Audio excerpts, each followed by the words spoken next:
Wait. Just give me 5 minutes. I promise, 5 minutes. Okay. So you want to be able to take great pictures, shoot great video, be able to travel with it, and still be able to eventually level up to pro level content. Well, here's 5 reasons why I think the Sony A6700 is the best starter camera.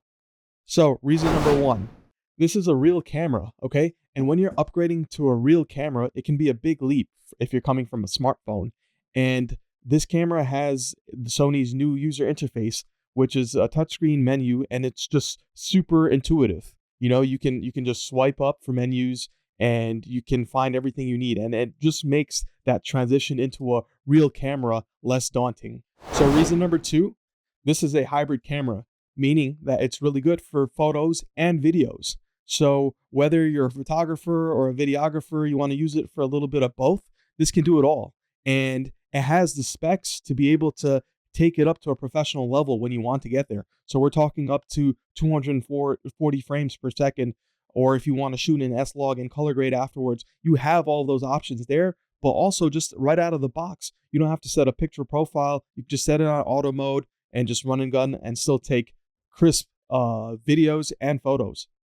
So reason number 3, this is a small, compact body, right? So, and it has a really nice grip, it feels really good in the hand, feels comfortable. And if you just put on a reasonably sized lens on it, you're not going to look crazy. If you're, out in the public, you're traveling, you're just taking pictures. It doesn't look like, you're carrying this huge rig. It's a very reasonable size.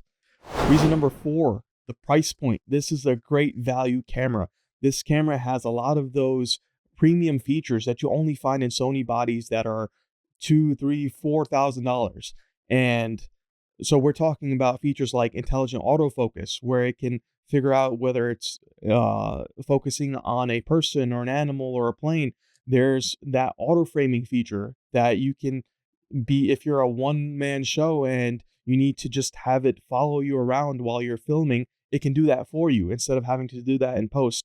It has 10-bit color. So if you want to take that step up further and start color grading, you can do that with this camera. It has 120 frames at 4K, and it can even do 240 frames per second at 1080p. So this camera, you can really level up to that really premium professional grade kind of content, and all for just $1,400.